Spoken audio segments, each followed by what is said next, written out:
ভয়ঙ্কর ভূতের থাবা বলছেন দর্শন সাহু। গৌরীপুর মোড়ে বাস থেকে নেমে ভীষণ অবাক আর হতভম্ব হয়ে পড়লাম। দেখি সকল দোকানপাট বন্ধ হয়ে গেছে, তার উপর কোথাও কোনো জনমানবের চিহ্নমাত্র নেই। হাতের ঘড়ির দিকে তাকাতে আমি চমকে উঠলাম। রাত প্রায় 11:30 বাজে। ট্রেন মিস, তার উপর ঠেলাঠেলি গুতুগুতু এড়ানোর জন্য দুটো বাস ছেড়ে দিয়েছি ঠিকই, তবে এতটা যে রাত হয়ে যাবে তা ভাবতেই পারিনি। হয়তো অতটা অবাক হতো না যদি দীর্ঘ এ পথটা বাসের মধ্যে আরামে ঘুমিয়ে ঘুমিয়ে না কাটাতাম। তা যাই হোক, গৌরীপুর মোড় থেকে মিনিট 30 সাইকেল জার্নি করলেই 3-4টে ছোট গ্রাম ও একটা বিরাট নির্জন ফাঁকা মাঠ পেরিয়ে আমার গায়ের দেখা মেলে। গৌরীপুর মোড় থেকে ডানহাতি রাস্তাটায় হনহনিয়ে ঢুকে পড়লাম আমি। ইট বিছানো এই পথটায় সীতাগঞ্জের সামনে দুটি শাখায় ভাগ হয়ে গেছে, আর তারই একটা ছুটে গেছে আমার গায়ের দিকে। ডানহাতি রাস্তাটা ধরে কিছুটা হাঁটার পর বাম পাশে এক ছোট্ট বাড়ির বন্ধ দরজার সামনে দাঁড়িয়ে পড়লাম। লোহার টিন বাঁধা সে দরজা। দরজার ওপরের দেওয়ালে বাংলায় মোটা মোটা অক্ষরে লেখা, সাইকেল জমা রাখা হয়। এটা বুড়ো পরেশ সেনের বাড়ি।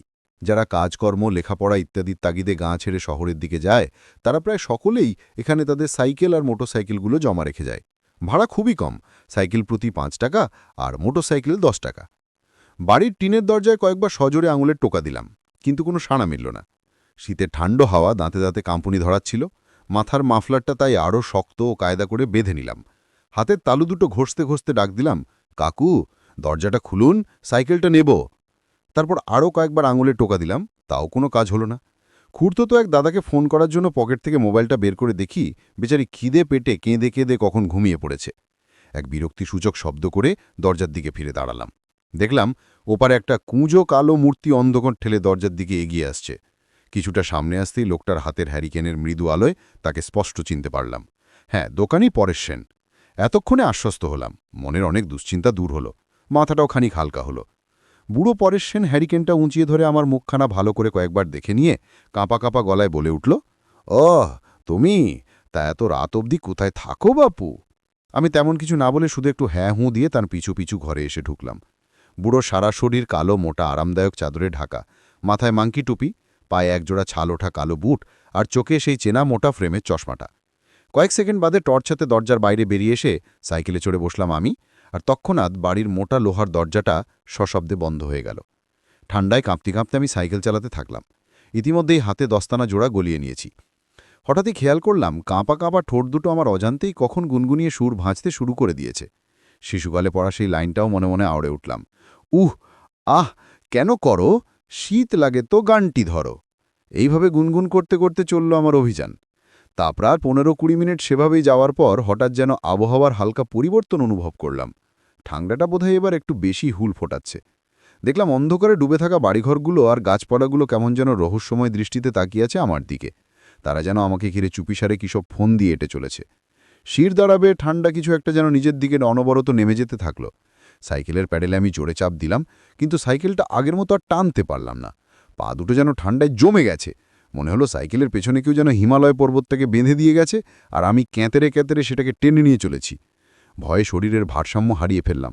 আরও একবার সাইকেলের গতি বাড়ানোর ব্যর্থ চেষ্টা করলাম, আর ঠিক তখনই আমার ঠান্ডা দেহের বাম কাঁধে এক হিমশীতল হাতের থাবায় এঁটে বসল। সাথে সাথে আমি বিভৎস এক চিৎকার করে সাইকেল থেকে গড়িয়ে পড়লাম। কাঁধের সে জায়গাটা এখনও ঠান্ডা হয়ে রয়েছে, তবে থাবাটা যেন সরে গেছে মনে হলো। কয়েক সেকেন্ড বাদে আমি আস্তে আস্তে উঠে দাঁড়ালাম। ঘোর মাতালের মতো পা দুটো কেঁপে চলেছে, আর গলাটা যেন শুকিয়ে কাঠ হয়ে গেল। 2-3 বার ঢোক গিলে টিমটিমে টর্চের আলোয় চারপাশটাকে দেখলাম। তারপর ভয়ার্ত কাঁদো কাঁদো গলায় চেঁচিয়ে উঠলাম, কে তুমি? কি চাও আমার কাছে? গলার আওয়াজ তো দূরের কথা, ছোটখাটো কোনো শব্দও কানে এসে পৌঁছল না। আমি সাইকেলটা দুহাতে চেপে ধরে আবারও একবার চিৎকার করলাম, কে তুমি? কি চাও আমার কাছে? কয়েক সেকেন্ড কোনো সাড়া নেই। তারপর একসময় অমাবস্যার ঘন কালো অন্ধকার পুড়ে ঠিক আমার কানের সামনে অশরীরীটা মৃদু ফাঁপা আর ভয়ানক ভাঙা ভাঙা স্বরে বলে উঠল, আমি কে, কি হবে তা জেনে? সাইকেলটা চালাও, দ্রুত চালাও, তোমার কোনো ক্ষতি করব না, অন্যথায় তুমি শেষ। শব্দের সাথে বেরোনো তার মুখের ঠান্ডা বাতাস আমার এক কান দিয়ে ঢুকে অন্য কান ফুঁড়ে বেরিয়ে গেল, আর বিভৎস এক দুর্গন্ধে সারা গা গুলিয়ে উঠল। আমি মুখ বুজে প্রথমে সাইকেলে চড়ে বসলাম, তারপর প্যাডেল করতে আরম্ভ করলাম। এবারেও সেই একই কাণ্ড, সাইকেল টানতে গিয়েও টানতে পারলাম না, কোনো রকম গড়িয়ে চলল যা। হঠাৎই আমার বাম কাঁধে ঠিক সেই জায়গায় আর পেটের ডান দিকে আবারও তীব্র ঠান্ডা থাবার উপস্থিতি অনুভব করলাম। অশরীরীটা আমাকে দুহাতে চেপে ধরেছে। দেহের ওই দুই স্থানের মাংসপেশি যেন জমে বরফ হয়ে গেল। এবার দেখলাম সাইকেলটা সজোরে ছুটছে। বুঝতে পারলাম না কোন দিকে ছুটে চলেছি আমরা। সাইকেলটা থামানোর জন্য সজোরে ব্রেক কষলাম, তবুও থামাতে পারলাম না। গাছপালা ঘরবাড়ি ফুঁড়ে সাইকেল এগিয়ে যেতে থাকল। একসময় সাইকেলটা তিনমাথা রাস্তার মোড়ে এসে পড়ল। চিনতে পারলাম আমি সেই রাস্তা।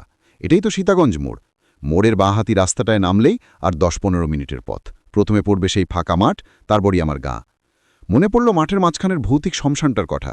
কত না আজব, কত না ভয়ঙ্কর সব কাণ্ড ছোটবেলা থেকে শুনে এসেছি তাকে ঘিরে। গায়ের লোকেদের বলতে শুনেছি ওই শ্মশানে নাকি গভীর অমাবস্যা রাতে সারা রাত জুড়ে চলে ভূতেদের তাণ্ডব। তারা পথিককে ভুল পথ দেখায়, মজা দেখে, আর তার থলির ভেতর থাকা খাবার দাবার ফলমূল সবই আত্মসাৎ করে ফেলে। ঘণ্টাখানেক আগে অবধি আমি এই সকল রচনাগুলোকে এতটুকুও পাত্তা দিইনি, কিন্তু আজ এই গভীর অমাবস্যার রাতে এক বিভৎস নতুন অভিজ্ঞতার শিকার হলাম। ঘটনা, রচনা আর বিশ্বাস অবিশ্বাসের মাঝে সুদৃঢ় প্রাচীরটা যেন নিমেষেই এক উন্মত্ত সাগরের ঢেউয়ে বরফের মতো গলে গেল। অবশেষে এসে পৌঁছালাম শ্মশানের রাস্তাটায়। বহুদিনের চেনা পথটা আজ যেন অচেনা ঠেকছে। কিছুক্ষণ আগে অবধি চারিদিকটা ছিল ঘন অন্ধকারে ঢাকা, কিন্তু এ পথে পৌঁছে দেখি কোথা থেকে মৃদু মৃদু সব আলো পড়েছে বড় বড় বট, অশ্বত্থ, শেওড়া গাছের চূড়াগুলোতে। কি বিভৎস গা ছমছমে সে আবহাওয়া! কোন একদল অশরীরী অতিথির অপেক্ষায় শ্মশানটা যেন সেজেগুজে বসে রয়েছে। সাইকেলের ক্যারিয়ার জুড়ে বিরাজমান অশরীরীটা তখন আর অতটা ভীতির সঞ্চার করছিল না। তার ঠান্ডা হাতের থাবাটাকেও আমার দেহ মানিয়ে উঠেছিল। মনে মনে ভাবলাম, একবার এই মাঠ পেরোতে পারলেই বাঁচি। পেছনের অশরীরীটা কোথায় চলেছে, আমার সাথে সাথে বাড়ি অবধি যাবে নাকি কে জানে। এই সকল ভাবতে ভাবতেই হঠাৎই এক জোরালো ঠেলা খেয়ে আমি সাইকেল থেকে ছিটকে রাস্তা দিয়ে গড়িয়ে পড়লাম শ্মশানের উল্টো দিকে নিচু মাঠে। মাঠের মাঝে চিত হয়ে পড়েই দেখলাম রাস্তার পাশে ঝুলে থাকা বটের ডালটা ধরে কেউ যেন হুড়মুড় করে গাছে চড়ে বসল। এতক্ষণ সঙ্গে সঙ্গে আসা অশরীরীটাই হবে বোধহয়। তারপর হঠাৎ শ্মশানের সমস্ত গাছপালা জুড়ে এক জোরালো আলোড়ন শুরু হলো, সাথে বিকট সব চিৎকার। সহস্র অশরীরীর দাপাদাপিতেই বোধহয় গাছের ডালগুলো হুড়মুড় করে একসাথে ভেঙে পড়ল। মাঠ ঘাট সব কাঁপতে শুরু করল, আর ঘাস বিছানো সমতল মাঠটা অজস্র ফাটলে ভরে গেল। পায়ে ভর দিয়ে উঠে দাঁড়ানোর সামর্থ্য ছিল না আমার, তবু বহু কষ্টে কোনোরকম উঠে কাতরাতে কাতরাতে বাড়ি ফিরলাম।